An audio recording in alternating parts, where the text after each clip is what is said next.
Today is the last Sunday of the month, and tungod kay last Sunday siya, we wanted to follow what we have agreed sa sinugdanan sa tuig, no, or before the year ends. Our first gen and pastoral staff was able to set up a decision or made a decision on how we would bring the church using the Word of God kung asang padulungan sa church. And every last Sunday of the month is Deliverance Sunday. And we wanted to uh, honor that agreement. And today, no, I want to teach very important deliverance subject. Deliverance is what Jesus said that I came to set the captives free. Ingon si Jesus nung diha sa kuha na ay freedom. And mo na siya deliverance. Nga as we come to the Lord and as we journey with God, makasinati tag tinuod na kagawasan. And it is my prayer that each one of us will really take notes sa ato ang topic karon, and really kanang ato siyang paningkamutan nga pinaagi sa grasya sa Dios, we will be able to do it, no? And atong dili lang ta maminaw sa word, mobasa sa word, kundi atong i-apply ang word. Amen? So by His grace, makaya nato. Let's all stand up as we honor the word of God today. Let's read Isaiah 14, verse 12 to 15. How you have fallen from heaven, morning star, son of the dawn. You have been cast down to the earth, you who once laid low the nations. You said in your heart, I will ascend to the heavens. I will raise my throne above the stars of God. I will sit enthroned on the mount of assembly on the utmost heights of Mount Zaphon. I will ascend above the tops of the clouds.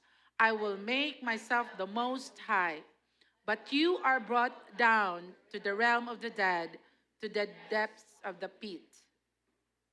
I, Son of man, take up a lament concerning the king of Tyre and say to him, this is what the sovereign Lord says.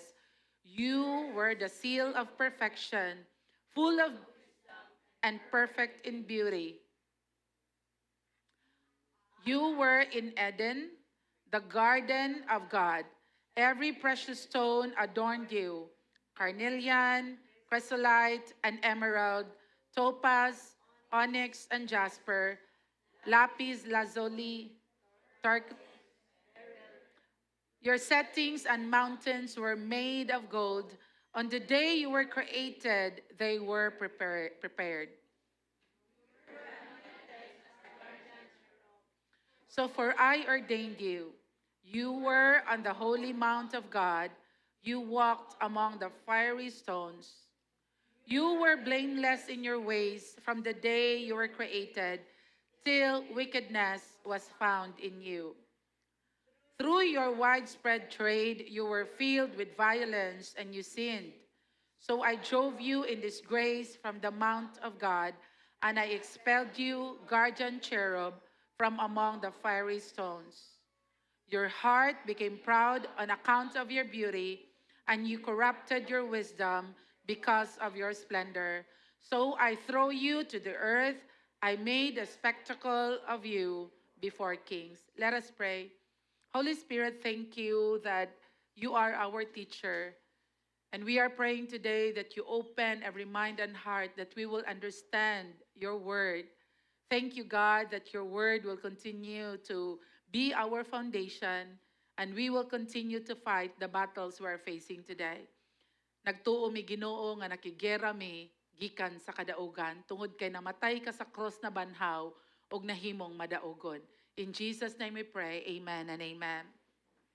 Now, the verses that we have read no, a while ago is a description of Lucifer. Lucifer, no, our topic today is the fall of pride from Lucifer to Satan. Let us understand today, unsa day nahitabo in the heavens, nganong si Lucifer na change man ang iyang name, ug nahimo siyang ginganlan nga Satanas or Yawa today. Kisay familiar ninyo sa Netflix being a Lucifer? Okay, kinsa may nitanaw og nahumana ang series. The world today is presenting Lucifer as very handsome and grabe kay eyes. And murag buutan man siya pag-present sa Netflix, no? So, the world or the God of the God of the air is Satan. That is why kung dili na to mabantayan, abi na to nga tama, nindot kay na. Buutan man po ni si Lucifer. No, murag lay, buutan man kalay. Murag nga na ba, no? Buutan man sila alay. Pero a crocodile will always bite. I mean, you don't describe something buutan na iyang nature really would bite, right? Amen? No? So, ana ang pag-present sa kalibutan kang Lucifer.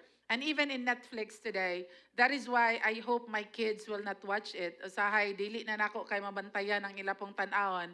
But not only the Lucifer nga movie, but TikTok, YouTube, Facebook is presenting different from what the Bible says. And most of the time we believe that. Social media would say something about this, let us say, and then we believe that. Nya malimot ta, what does the Bible say about it? Unsa man jud tinuod? Because the Bible is the truth. Amen?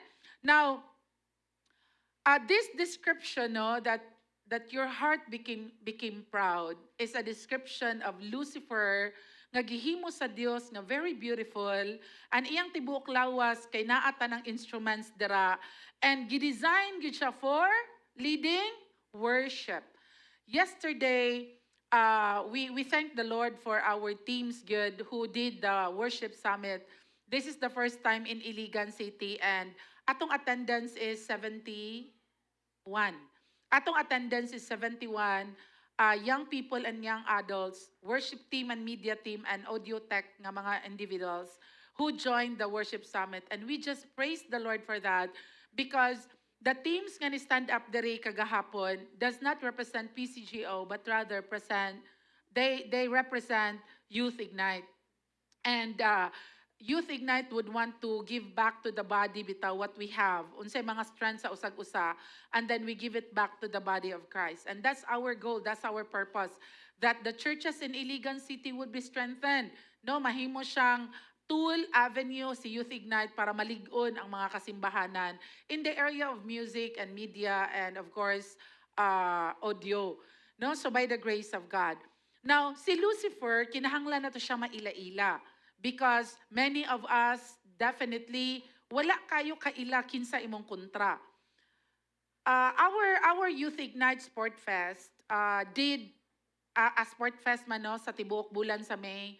And in our mind and hearts, sa pag-meeting sa Sport Fest, kami nga mga committees nga nag-meeting, ang amo ra gyud to friendly game. Kana bitaw, sige mag-sport festa, na ay basketball, volleyball, chess, na ay Bible Amazing Race, na ay Bible Trivia. Friendly game lang yun siya. Kabalo mo, sa uban friendly game, sa basketball dili. Sa basketball, ball is life. What my friendly game, no?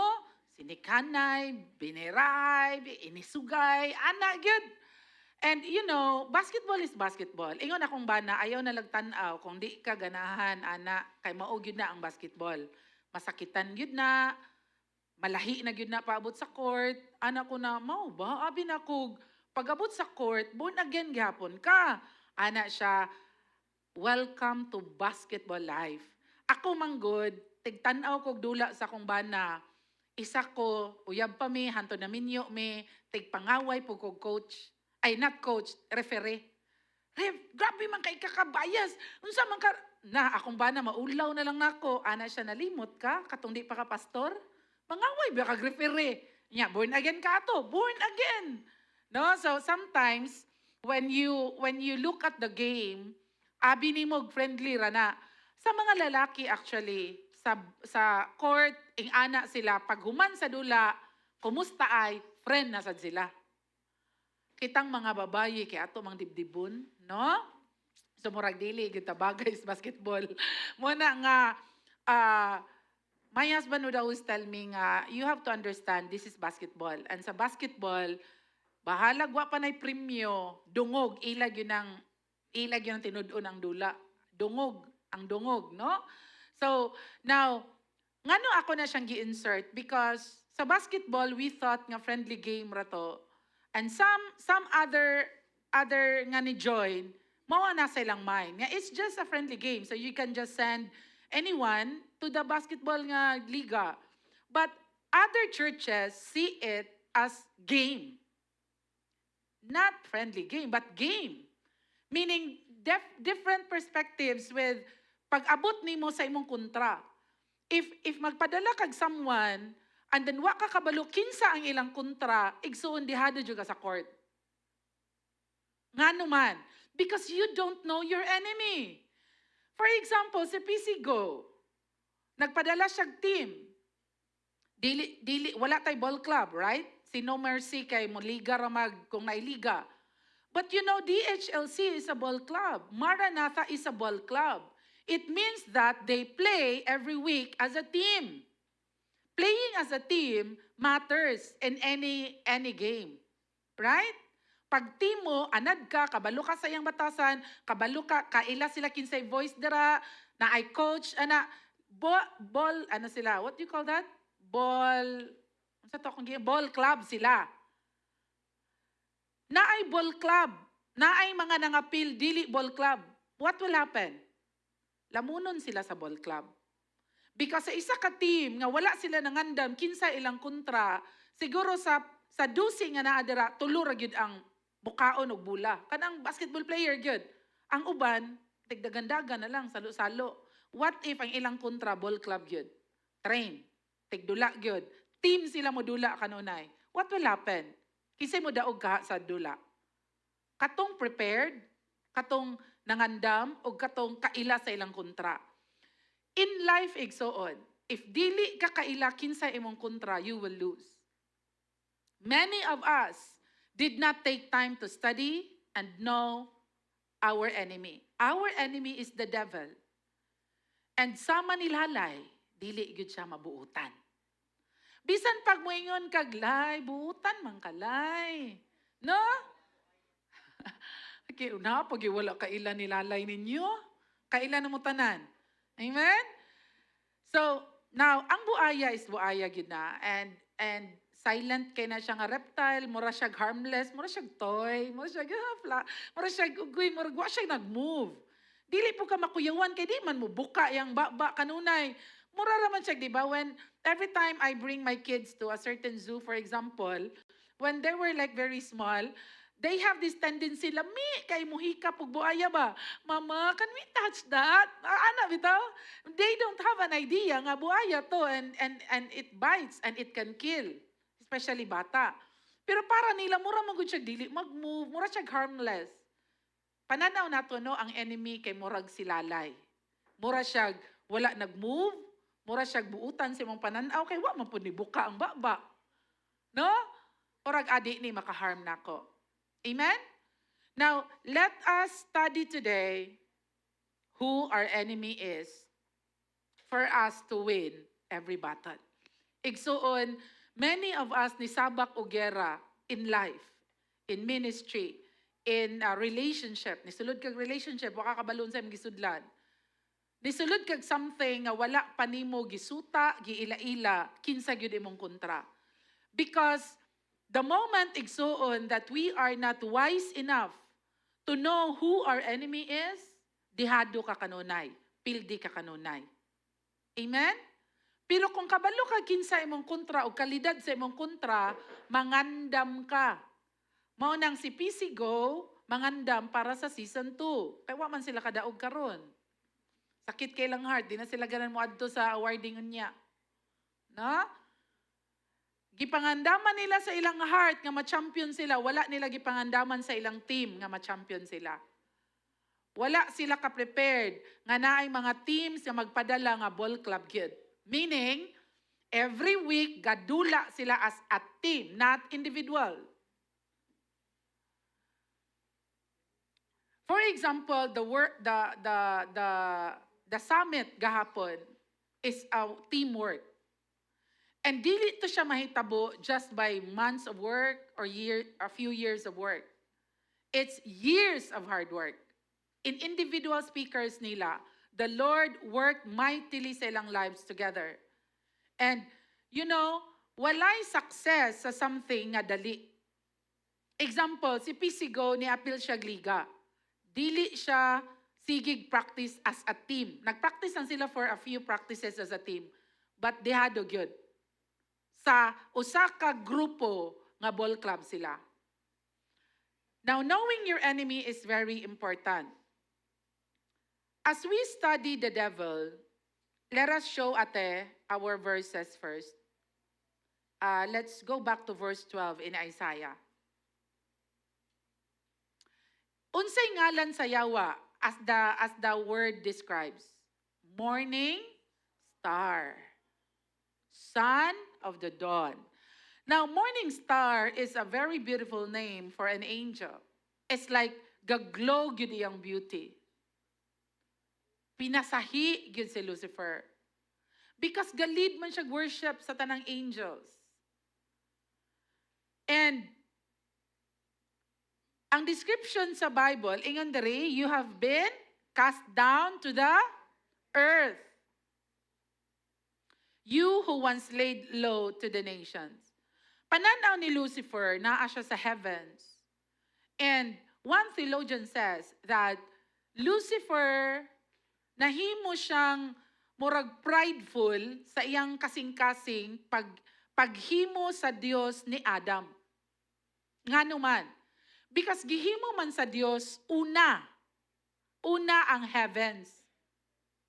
Paghimo sa Dios ni Adam, unsa made of ang tawo? Unsa made of si Adam in the book of Genesis? He's made in the image of, and Lucifer is a morning star. Compared to human, Lucifer is much less. Right? Because Adam was made in the image of God. And Lucifer is a morning star, a beautiful creation. But only Adam, you, a descendant of Adam, is made in the image of God. Mo nang sa iyang kasing-kasing o gunahuna, nganong naa may gibuhat ang Dios nga mas labaw pa sa kuha? Abi na kog ako na ang pinaka dere. Paghimo sa Dios kang Adam, gihatagan niya spirit, soul, and body. And labaw sa tanan made in the image of God. Kabalo ba mo nga ang Yawa wala siya'y mabuhat to hurt God? Satan can never hurt God because he's a creation of God. He's an angel, supposedly. Naa siya'y task. And then, nahimo siyang disqualified sa task na gihatag sa iya as worship leader. And now became Satan. And naay pila ka percentage of angels ni uban niya.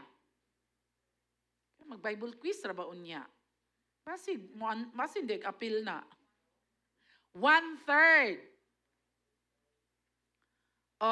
Kung sa isa ka circle, sa usa ka pizza, kaya sa gigutom na dira, mag-imagine na lang tag-pizza. Gigutom na, way pamahaw. 1/3, kung 3 parts na to i-divide ang circle, kung 3 parts i-divide ang circle, 1/3 ana ni uban niya. Pilay na bilin? 2/3. Meaning, doble ang nabilin sa kalangitan, that is for you. I will say it again. Kung gera nga sprituhanon, kung daghang Yawa aning kalibutan, ingnay mong tapadili na ikaw. Usahay ka nang masuko, bitaw, masking Christian na ka, Yawa, gyud ka. Uy, anak na sa Dios. Uy, dili na Yawa, mura lag Yawa, usahay. Kay wa pa manahuman si Lord sa iyang life. Murag mayawaan pa ba? Mo appeal pa dito sa yawanon nga mga thinking o binuhatan. No, but dili gyud na siya Yawa, ha? Mo nang sayop gyud nang may kagyawa ka. Ingno na lang nimog, basig na yawaan ka. Ana lang. Ana, kay dili na siya balikas. Kay biblical man na. Unsa gani ingon ni Jesus kang Peter? Get away from me, Satan. Imagine that. Kung ikaw siguro anaon kasi mong pastor, no, di na ka mapakita. Grabe pagka pastor, oy. Sa akong gistorya o akong gibuhat, nganlan ko ni mo, Satan. Jesus did that to his disciples. Get away from me, Satan. Kay di naman to si Peter ang nagyama-yama. Ang yawa naman to nag-influence saya, gidirect ni Jesus. Get away from me, Satan.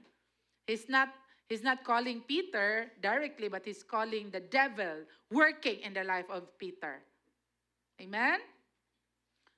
So kung masuko kasunod, unsa iingon nimo sa imong bana? Pagbantay, get behind me, Satan. Ayaw pud siya nagyawa. Si Jesus rato na katungod ato, ha? But siguro kung naay conflict or naay dili na maayo nga mahitabo, moingon lang kag, agoy, basig nayawaan na pud ka. Anak lang, nayawaan nang siguro ka nang na-influence by the devil ba? Moingon dahin siya, glabaw pa ka. O, why magpapildi? Puro taani ma-influence sa buhat sa kaaway. And we're not exempted. That is why I want you to understand that 1/3 of the angels became demons. Pilay na bilin nga mga anghel? 2/3. Double. So ikaw karon nga naay gi-go through nga spiritual battle, mas daghan ang anghel nga pwede mo tabang nimo to overcome. Amen?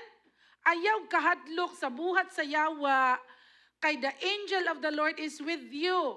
Always with you. Naay mga anghel nga gibutang si Lord assign sa imong usahay, basin ka na imong ma-feel, presence day na og angel. Nya di lang ka ka-identify. Ang imong murag kahadlok na nabati in the spiritual realm, para nimo puro ra demons. No? But angels, their presence in your life or i-rescue kaniya, whatever, how God would do it, kay Ginoo man siya ray nasayod in the spiritual realm, He sends His angels, amen, to rescue us, to in many ways and forms. But, the comparison of Satan and the human being is way back layo kayo. He is called the morning star and you are called made in the image of God. Ingna imong tapad, pagkagwapo nimo, pagkagwapa gyuday nimo. Makita nako si Jesus sa imoa. Ingna siya be? Makita nako si Jesus sa imoa. Dili ang yawa ha. I can see in you the glory of my King. Grabe ang himaya sa Dios sa imong kinabuhi. Makita gyud nako. Amen? Now, what happened in verse 13? Let's read verse 13.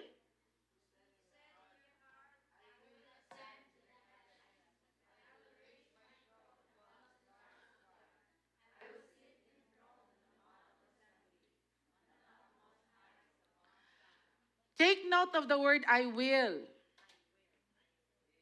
I will. And as we study Jesus in the Gospels, in Matthew, Mark, Luke, and John, it is always thy will. Your will be done, Father. Let your will be done in my life.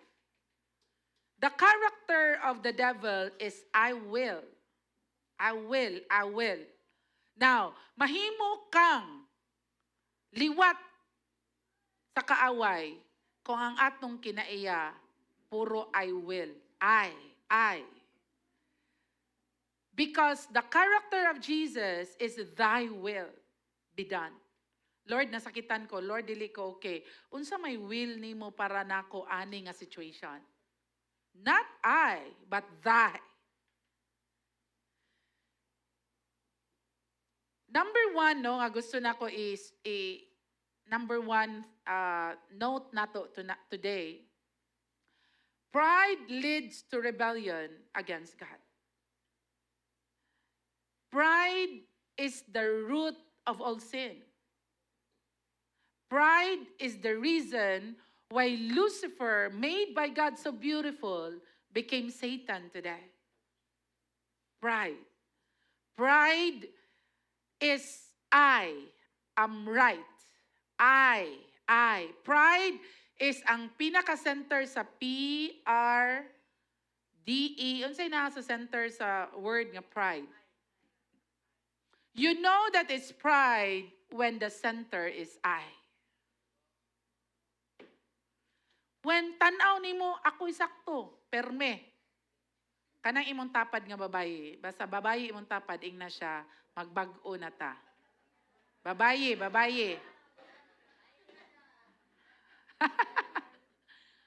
Kining mga babayi, no? Kay gusto always ta sakto. Amen? O nya, pag kami din pangutanon, sakto man yun mi. Wa gyud. Wa gyud ta ani. Ang saon na lang gyud ta ani. Now, pride is something that destroys. Si Lucifer, grabe ang creation, grabe kay siya ka-beautiful nga creation sa Ginoo. Pero tungod sa iyang pride, I will be like God. Imagine, gusto siya mahimong pariho sa Diyos. Wala na siya nakontento na created being siya. Ngano kaha nga gusto siya mahimong the same as God? Because si Adam, gihimo siya in the image of God. And he got jealous. Nganong ako, morning star? Marag star naman ko ani. Unya si Adam, gihimo like in the image of God. Nganong ako dili? Jealousy creeps in. Igsuon, kumusta ang imong panglantaw sa imong self? Unsa imong panglantaw sa imong value?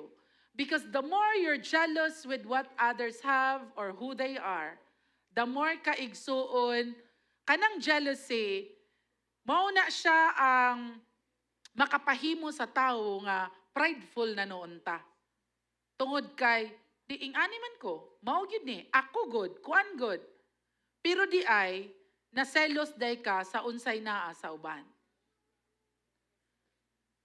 And gusto ni mo barugan nga kaya man pud na nako, mao man pud ni ing ani man pud, because you're not confident in who you are.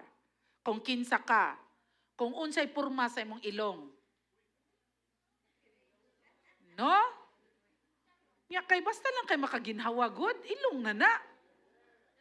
Grabe pud nang insecure kaayo ta kay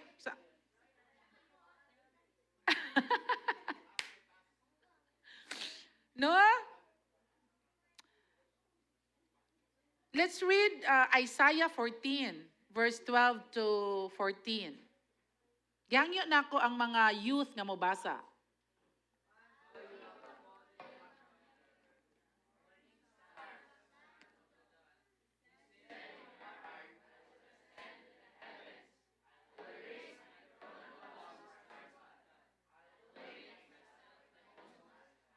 Grabe, no?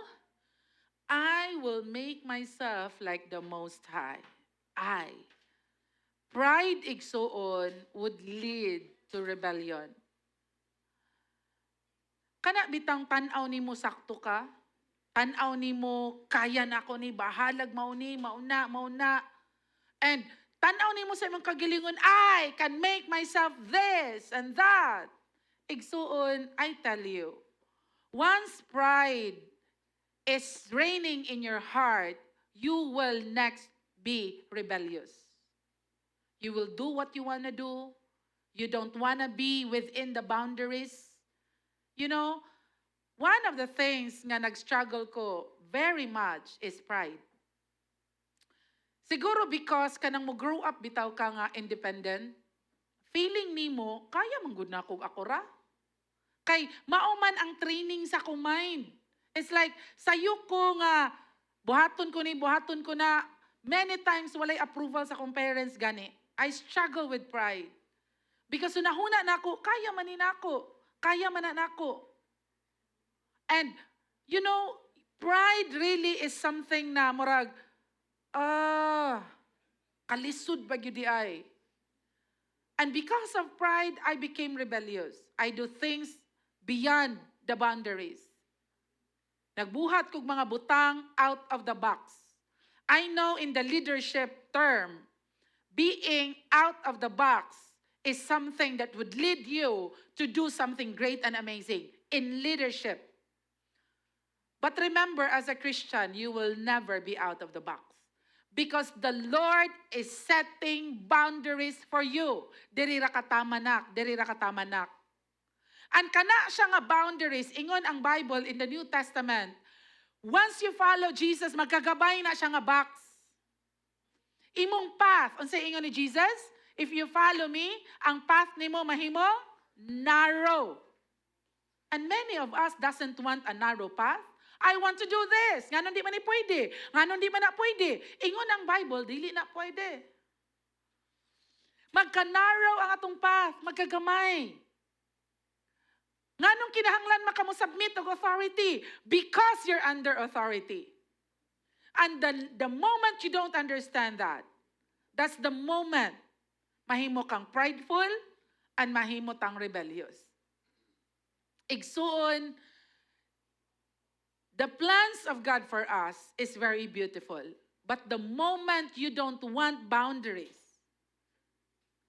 muingon imo ang parents. For example, imong parents failed.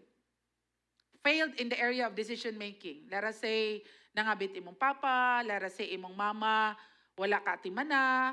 Your parents failed. And now you're a born-again Christian. And now you're deciding for yourself. Imong parents walay say kung mahimo kang sexually active. Wala sila say. Because they failed in that area. How can parents say something that they failed? If they failed in that area, hilom sila, kami gani, napalpak. Now, if your parents, dili sila mo barog in the area para sa imong future, because born-again Christian ka, your second parents will be your pastors. The moment you don't obey your pastors in the area of, let us say, dapat dili ka sexually involved because dili pa kakasal.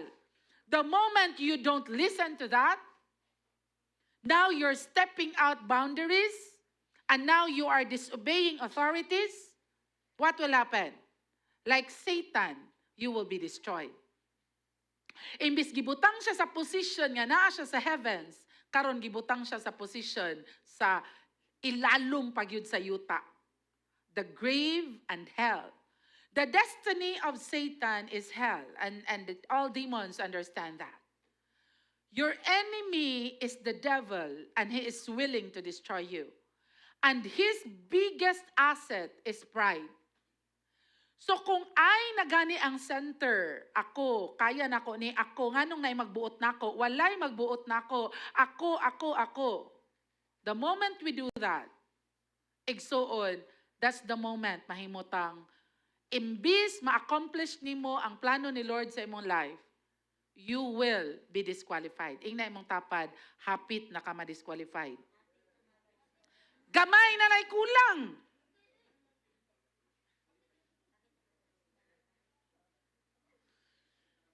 In marriage, igsuon, it is so hard to build a family. The institution that the Lord acknowledged is the family, the government, the family, the government, and other one, institution? Family or government. But family is the thing that the enemy wanted to attack and destroy. That's why, ang ginikanan, kung si mama mo yung siyag sakto ko, si papa mo yung siyag sakto ko, puro sila sakto, dili sila parihog huna-huna, the family will be destroyed. Because once prideful ang individuals, relationship will be broken. Because pride is the opposite of humility. Humility is saying, let us talk so we could meet in the middle. Humility is not lowering your standard or your point of view, because that's false humility. Kabalo ba mo, daghang tawo passive, sige na lang, okay na lang, ikaw na lang. Gikapoy na sila makig-away. Ni-decide sila mahimong passive. Kabalo ba mo, dili na humility? Humility is knowing your worth and knowing who you are and knowing what you're able to do and willing to compromise in the middle. That's humility. Humility is not being a leader. Marami tawag, sige, kay humble man ko, okay ra ko, dili ko leader. Sila na lang. No, you're missing it. God wanted you to do something amazing, and now you're giving it to others who even are not as capable as you. Remember, lain-lain o gasa ang gihatag ni Lord sa tua. The moment ma-misled ta nga ang paghilom o ang pagdili, pakig-fight about something that's worth it, abi na to humility na. Kay kung mo stand up ka, abi ni mo pride na. No, it's not. There are a lot of leaders who are standing up for something that they believe is right and willing to fight for it in humility. Sometimes no maglibog ta, abi na to, humble na kung dili ka mo tingog. Humble na kung imong kasing-kasing ra ang maghuot, andi na lang ka musturya. What will happen? Kung ang mamagpapa, dili na lang sila mag-istorya ay, si mama na lang tanan mo decide. Kay ang papa, gikapoy na siya. O nahimo na siyang passive. Di na ko mo decide, di lang ko mo tingog. Sige, si mama na ang mag-decide. Mao ba na'y design sa family? The answer is no. Because ang design sa family is ang papa ang mag-lead, ang mama ang mag-submit. Ang papa ang mag-lead, ang mama ang mag-submit. Balihunin mo na ang pamilya mahimong chaotic. Gubot. Pag ang babae mo lead, ang lalaki mo submit, that is not the design of God. And we think nga kung lalaki ka and you just don't talk, and then you just don't say anything, and then sige, ikaw na lang, abi nato kay humble ka. You are wrong. Let us not mix humility with the leadership that God has placed in your life. Amen? Wala po na nagpasabot na kung mubarog ka as a leader in what you believe is right, prideful na ka.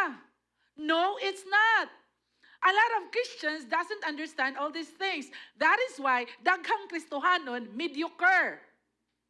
Ingnay mong tapad, be excellent. Kay abi nato, mediocrity is equals to humility. Correct? Right? Abi nato nga kana manggung humility, kana manggunang di na lang po ka motingog, kanang buutan gyud ka. Abi nato nga ang humility kana bitaw sige sila na lang. Sige, kapoy naman makiglali sila na. Then kay humble man ko. Sa tinud-an ay igsuon, prideful kay ka. Ngano man, because dili ka gusto mapildi og argument.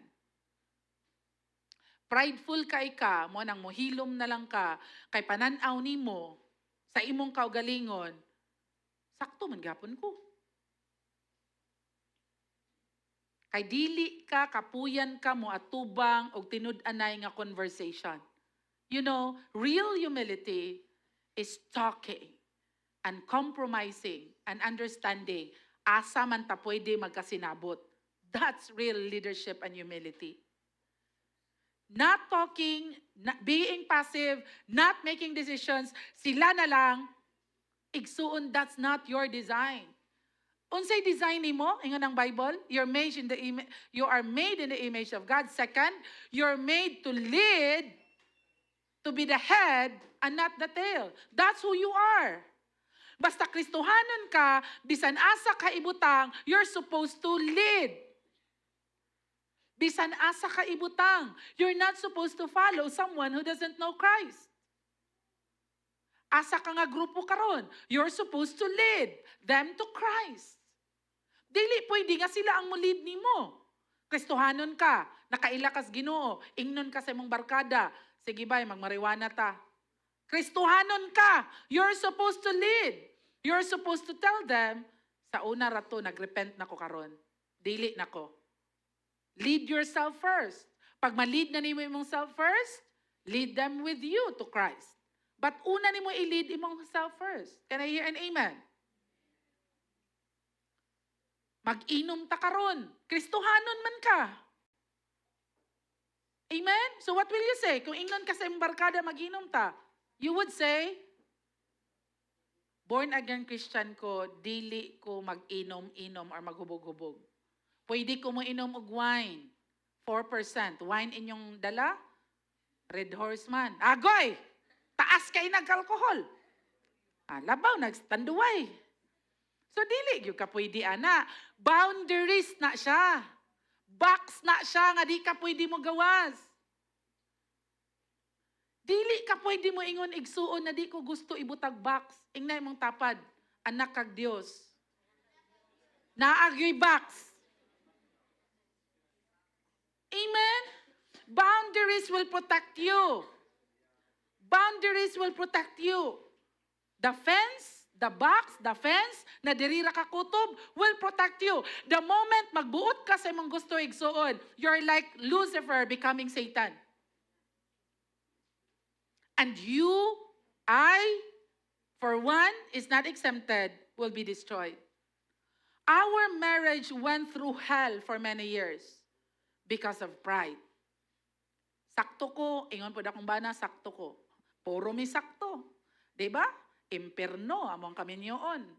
And who suffered? Our children. Our children growing up, grows up in a home that's so far from perfect. That's why, kung mailan ninyo ako mga anak, mga gahi kay na, gahig nawong. Nganong gahi man kay silag nawong? Because gahi kay ang pamilya ilang gidak-an. Grasya ra sa Ginoo igsuon, nganong namastur pa ko karon. It's the grace of God. Because my marriage is like hell on earth. Why? Because of the sin we did before we got married. And the sin we continue to do inside marriage. And that is pride. Pride would destroy any relationship. When you think sakto ka, very simple as, my husband asked me, sa tanan imong buhaton, mananghid ka nako. Tanan! And I would say, wa kay salig nako. Di ba layo ra kayo kog tubag? Ingon siya, sa tanan imong buhaton, kay wala man ko. That is to protect you. You're my wife. And wala ko, na ako sa abroad. Unyag di ko kabalog asa ka. Kinsa imong kauban, kinsa imong kasturya. If na ay manglibak sa imo, na mandaot nimo, na imong asawa nagmeet-meet og nikuan, katong lalaki nakit-an na mo nga kuan. May nang nakabalo ko. Nga imong ka-meeting, business meeting to, ministry to. Kay kung nakabalo ko, in my mind and in my heart, I can defend you. Ba naman ko nimo, ay pag naay report maabot niya nga bati, kabalo ko kan nananghid akong asawa ato. It's a business meeting or it's ministry thing or something like that or visitation. Iyang hangyo nako sa tanan mananghid ko sa iya. Akong ingon, wag gyud kay salig nako. O di ba? Taas kay garbo. Ana kung ba na dili day pwede nga mananghid ka sa ako sa tanan? O di na lang pananghid, ingni lang ko, aha ka pa ingon. Unsa schedule nimo, ingni ko. Akong tubag sa una, ano magbuot man gyud kag aha ko? Wala kay salig nako. Ana akong bana, unsaon man kanako.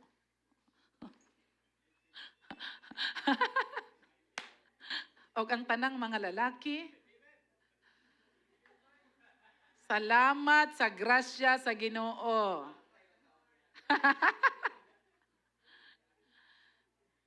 Amen? Now, it's so hard kung puro ta insakto igsuon. Moingon ni mong parents, anak, ayaw sa paguyab-uyab. Pobre ka ita. Moro yun hangyo sa kong nanay. Daf, tiwas sa eskwela. Pobre ka ita. Kung maminyo ka, maburusan ka, mapobre po ka. Always ko ingnon sa kong nanay. If maburusan ka daf, dili pa ka graduate of college, siguro kay bright man ka, maayo man ka mo diskarte, makatiwas siguro ka, pero it's a hard life that you're supposed to enjoy, kay youth pa ka. Muingon yun akong nanay, patuo na ako. May gani po, nagpatuo ko. Dira nga area, sa ubang areas, wala ako nagpatuo. But per min ako i-instill sa akong mind, pobre mi, kapoy ko nga pobre, I wanted ko, maminyo ko, pinakamahal nga gatas, ma-provide na ko sa akong anak.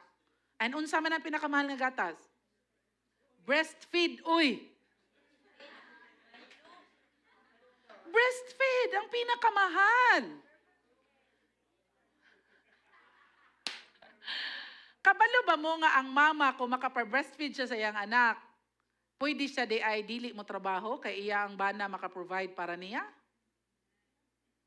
Amen?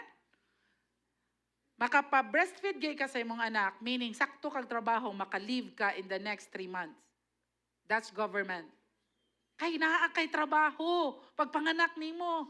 Unyag nanganak kag wa pa kay trabaho. Why leave dira? Bago pa ka nanganak, trabaho na kay wa mo'y kauno next week. And that's the kind of life nga dili na to ma-imagine. Because prideful man ta. Sakto ko. Ngano magbuot man mo na ako? Ngano magbuot man ang church sa ako? Sakto ko. Sakto ko. Sayop ang church, sayop akong pastors. Taas ra kay nag-standard ang worship team. Ang media team. Ingnay mong tapad, ikaw gyud to. Pride. Pride will destroy you. Because pride destroys me. And it is so sad. It is so sad. Pag dili ta magrepent igsoon. Ako no nagpasalamat jud sa Ginoo. Layo pa ko sa tinuod ani nga gera. Pero nagpasalamat jud sa Ginoo nga nasabtan nako early on sa among marriage. My husband is the head, I have to submit. My husband is my protection. My husband is my protection. My husband as the head will create children that knows nga lalaki ko and I am the head and I decide. And I love my wife. Mao nang akong naay suggestion akong wife, I listen to her. That's love. That's kana bitaw mga bana nga ilang asawa tagaan og paminawon og mapaminawon ang desisyon niya mo compromise ang bana, mo nay gugma. Dili na under sa asawa. Mao nay bana nga under ni Christ, unya love kay niya iya ang wife as Christ loves the church. Dili na under sa asawa kanang bana. Unsa? Kanang ba ano unsa mo diha? Kanang bana nga paminawon niya iyang asawa, unya iyang tagaan og heart and ears nga maminaw and mo compromise siya. Imo gyapong bana imong ipa-decide. Pero naminaw siya sa imo, nakasabot siya sa imo. Kay bahalag sayop na nga desisyon, kamunduha mo atubang walay ikaw manggod. O di ba? O sayop ka, Myra, ikaw manggod. Ing ana kagubot. Pride. Pero the moment the husband loves his wife, he listens and understands and meet in the middle. Bitaw, no? Let's try. Kung mag-fail me, kitang duha, tabangan ti kagatubang ani. Mo na'y leader, mo na'y bana. Dili kay, tuga-tugag yung ka, naon ni mga asawa. No? So, pride destroys the family. James 4 verse 6 to 7. Gihangyo nako tanang lalaki to read.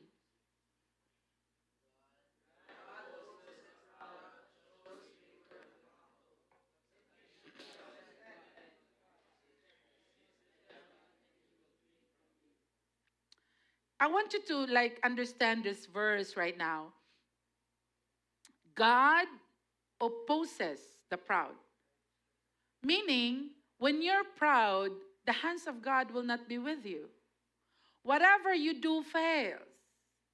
God opposes the proud. Whatever you do, ang mahitabo saya failure. After failure. After failure.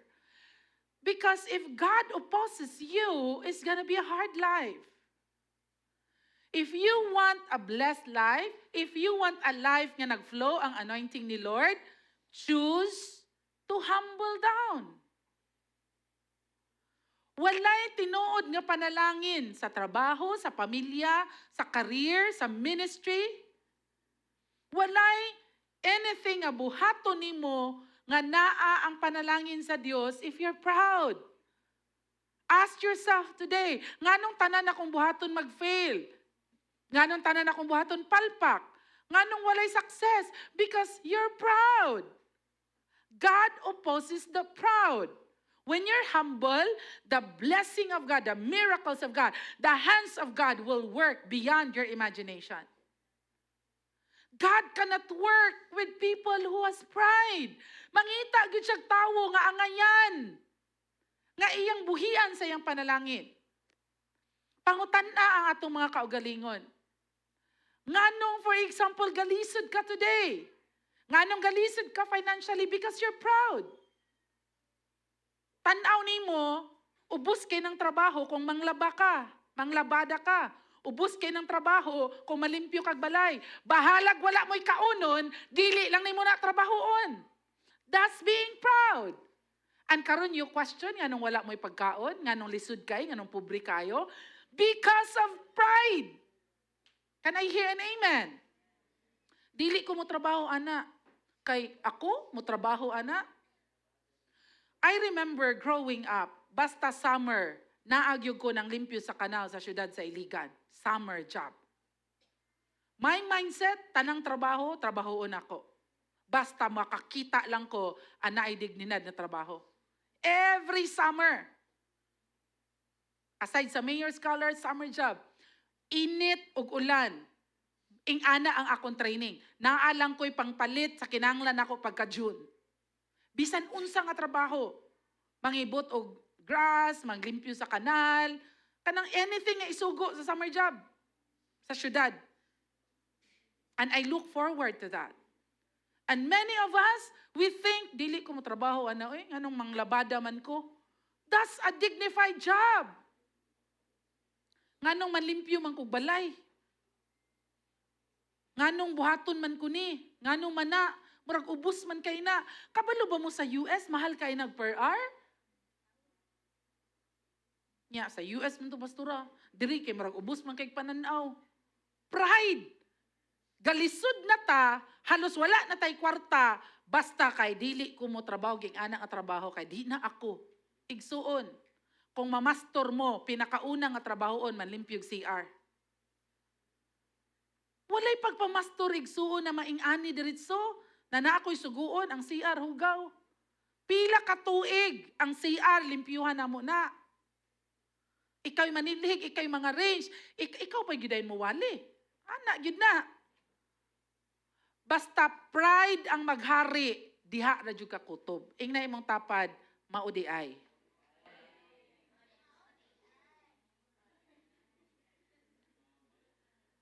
So number 2, no, pride destroys identity and purpose. Pride destroys identity and purpose. Dako kay plano si Lord sa imong life, pero kay magbuot man ka, ikaw jud mag-decide sa imong kaugalingon, wala kay parents, wala kay pastors sa giila, dili ka maminaw og advice, you will be destroyed. Like Lucifer, he's so beautiful, talented. Tanan gihatag sa Ginoo sa iya. Karon nahimo na siyang si Satanas. It will destroy your purpose. Number 3, as a conclusion, humility restores unity and victory in relationships. Igsoon, when you struggle with relationship, do not push that you are right. Talk to the person. Yes, maybe you're right. But talk to the person and meet in the middle. Bahalag sakit sa imong dughan. Bahalag murag mubuto imong dughan kay sayop man gyud ni siya. Pero for the sake of kana bitang relationship, meet in the middle. Ayaw pug sugot nga buhaton nila ilang tanang gusto. Kay that's weak leadership. Kana bitang sige na lang. Passive na ka ba? Mediocre na ka? Kapoy na ko glaban diri. Ako, I have the tendency to do that. Then I realized, this is not who I am. I'm a leader, and I'm an excellent one. Tanan ipabuhat sa kuha, kinahanglan, muingon akong master, my Lord and Savior Jesus Christ, well done. That's my goal. Tanan niya ipabuhat na ako ra yung goal, bahalag kamang ko sa kalisod, bahalag unsa na kapait, ako ra yung goal is to glorify His name. Muingon siya, well done anak. You did great. And the key to that, humility. Again, no, humility is something that can be achieved when you know who your Jesus is. Kung kabalo ka kinsa si Jesus, and unsay iyang gibuhat when He was here on earth, mao na siya Yahweh para mahimot ang humble. Giluwaan siya, gimak siya, gibetray siya. Katutanan nga naging ato niya, iya gyapon gihataga og chance nga malangit. Amen? And that's just humility. And layo pata sa tinuod dira. Ako personally, mga 1% pa. Pero layo pa kyud kis tinuod. But by the grace of God, we will be able to overcome. Amen? As our worship team would lead us in a song, in deliverance and so on, the easiest way to fight the devil is in Jesus' name, hawa. The casting out is the easiest way. The hardest is the dying to self. In deliverance, in freedom, if you want to be free, dili rana tanan casting out of the devil. It's the flesh. It's making your flesh submit to Jesus. Pride, it is so easy to say pride, get out in Jesus' name. But walking in humility, that's the hardest. And that's a daily thing. Kanang mamatay ka sa imong self. Kanang lami irritally, lami ni buhaton, but okay, Lord, help me to be humble. And that is the challenge. Amen? Let us all stand up. As we come to the Lord today, just made up your mind and say, Lord, help me to understand boundaries. Help me to understand asaray pwede o asay dili pwede. Help me to understand authorities. And help me to be humble. In your home, you have to make that decision. Unsay position nimo sa balay. And mauna imong trabahoon. O mauna imong i-act anto. Amen? Let us just come to the Lord. And decide. Decide to win in life. Decide to be victorious in life. And there is no other way than choosing to be humble. Amen?